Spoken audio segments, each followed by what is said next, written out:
It's me like, dude, this is what white dudes do. It doesn't matter how cool you guys are. This is what the honks are doing. Yeah, all I can sit back is LeBron, but still pretty sick though. LeBron's awesome. Nothing compared to a fucking Raptor. Gotta get the highlights again. LeBron versus fighter jet. Fighter jets are so cool. Dude, what about the Hellcat? You always forget about Hellcats. Hellcats are big. Fighter jets are so much cooler. Yeah. Fighter jets are the Right. coolest thing on earth. Yeah, right. Hellcat? It's a car. Yeah, I know. It's not even the coolest car. I'm like, we say and do a lot of bad things, but come on, give us fighter jets. You That's got to fair. give us fighter jets. It's a fair And point. also, you guys do some bad stuff. It's a strong position. It's a really strong position.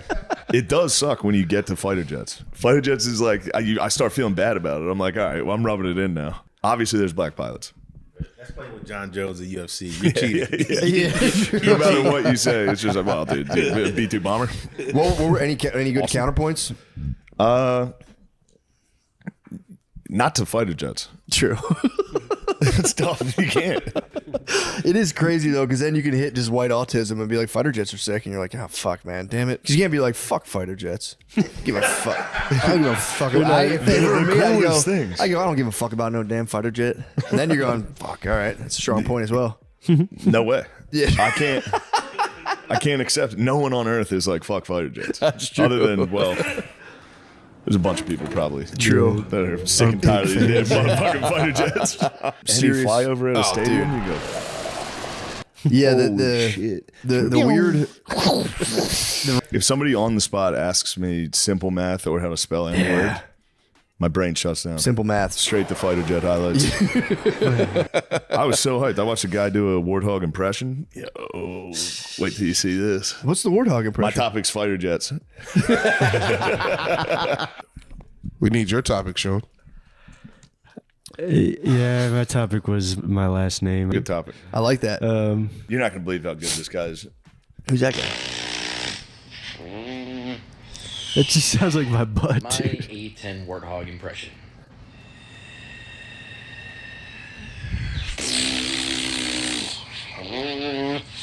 That second one's pretty nasty. Incredible. That's pretty good. I honestly didn't know that's what they sounded like, but I believe it. It's exactly what they sound like. It's crazy. Really? And you hear the bullets hit the ground before you hear it fires. Fuck, I thought you were talking about the actual animal, dude. Bro. My bad. No, we're talking AC-110s. I was like, I guess they make that noise. I don't know. Damn, you'd love to see an AC-110, Yeah, bro. let me hear that thing. You want to see it? Yes. That's what they sound like?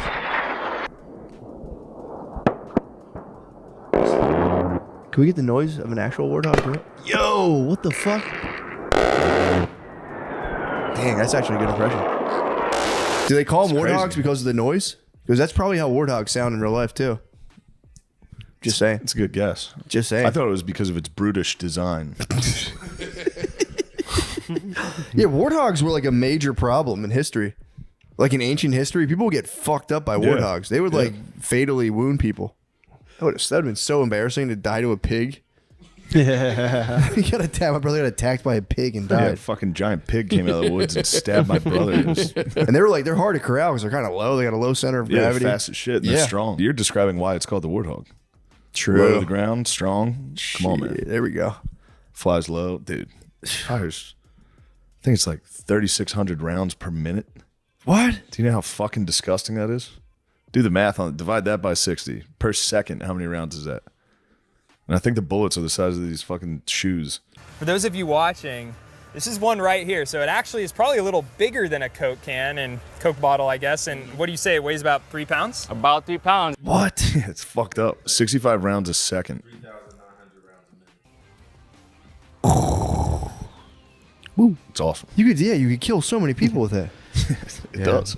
So it's firing less than a second. It's hitting everybody.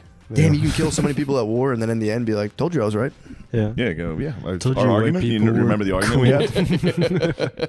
Your stuff is mine. Like I said, you were wrong. It's ours. Let me show you why. Guys, now that you mention it, yeah, this is kind of lame to like try to rip people's We livelihoods need more away from them. flyovers. True. That would solve everybody. We need flyovers at anytime there's a lib protest, dude. Little show of force. Real low level flyover. And all the dudes that are out there trying to secretly get pussy, no matter what, you're gonna get triggered by the raptor. You're gonna see the raptor and go, oh fuck yeah! I'm just kidding. I'm totally against war and fucking Lockheed Martin sucks. Yeah. Nah, dude, flyover. We should have had a flyover at the Women's March. See, it's fun. Now you're part of Raptors. Yeah. Now it's dudes rock. That's dude shit. That's true. It is so funny for a guy to be like, in the grand context, if you look at it systemically, oh my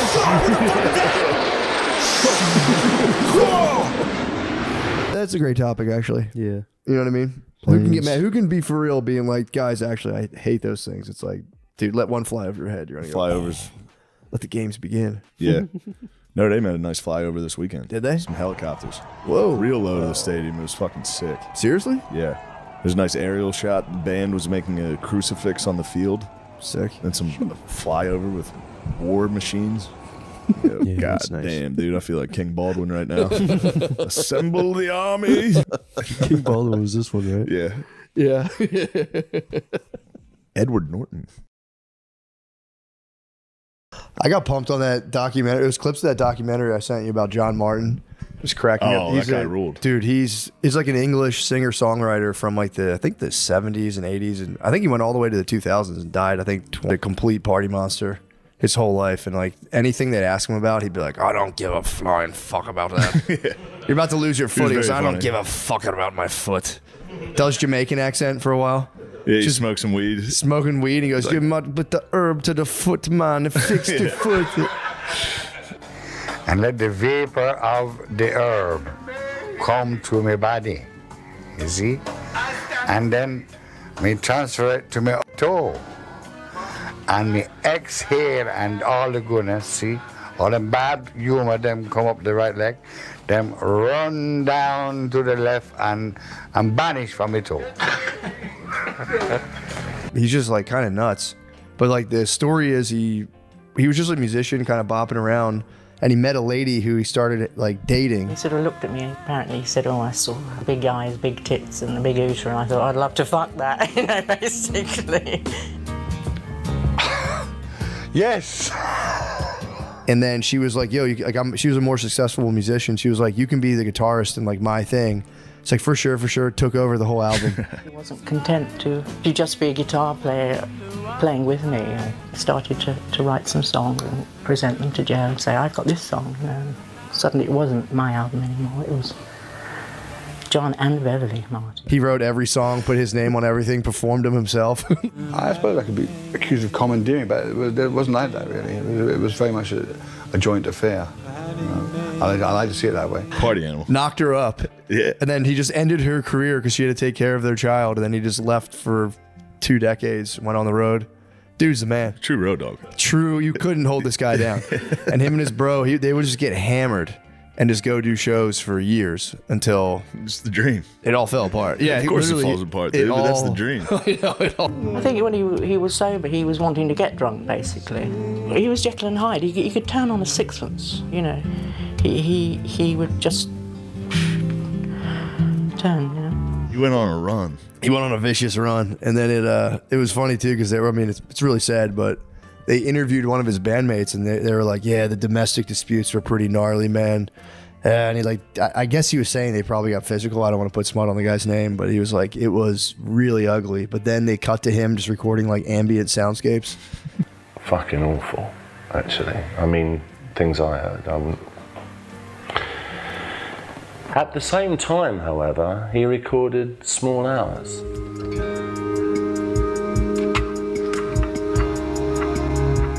So he would like get hammered and just probably wallop his wife, and then just play sit down and chill. You know, on he had like this little looper thing for his guitar and just play like the coolest ambient soundscape and just cool out from fucking spazzing on his family.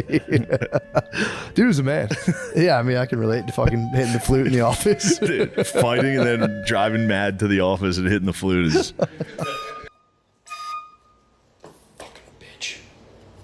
He was like a really good musician, and he would work with like labels and stuff, and they'd be like, bro, you got the goods. Just make this one album. you're good. And he would go, couldn't do it. I'd have to make what I wanted. He'd make the weirdest bullshit, and it would never work out. Yeah. It was tight though. He was just like, yeah, why I could have done that. Why would I do that? I'd rather just play what I want, and then, which I'm not likening myself to JM. Obviously, he was I see it. But it heartened me. It was like, just do the stuff you like doing and just have fun. It was him and his bro would hit the bar, crush pints, play a show in like a theater hall, and he goes, we couldn't get back to the pub fast enough. They would go back, crush the Guinnesses. We'd be in the pub, we'd get to the gig, we'd do the gig, and we'd be back in the pub. Yeah. I was thinking about it. I kept sending you all the things on the plane. That shit fires me up. Eventually, yeah, but it ended. The ending was rough. It was definitely a cautionary tale. It's going to be a crash landing. It was a complete crash landing. Yeah. They started the documentary. The starting point was that like he was laid up in a neck brace because he had been driving drunk. Never He crashed. want to get a fucking neck brace. He had the brace and he crashed into a cow in the countryside and got like fucked up. Hi, guys. Why can't we all just get along? What is that? Some Minerva, my dear. What is that?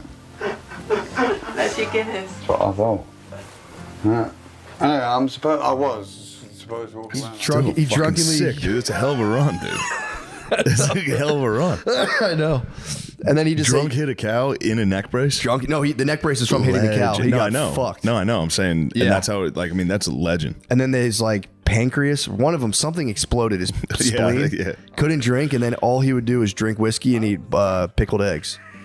That was the doctor like, you it together. And he's like, all right, whiskey and a pickled egg diet. I put that all down to a balanced diet.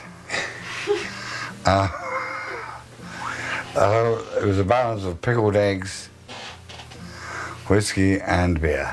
Just farting himself into oblivion. The farts. The worst farts of all time. He was a big guy at the end. Yeah, he was a big boy. Big dog eating fucking eggs and whiskey. He was like if you look up old videos of John Martyn, he was just like a thin rock star type. And he became a for real dude, big whiskey dog. and eggs is crazy. Uninvited cattle, divided nerves, deranged doctors. Aye, Claire. Whiskey and eggs, and he had like a mangled foot that they chopped off at the end of the documentary. Smelled so bad. Oh, it's crazy. I don't really give a fuck.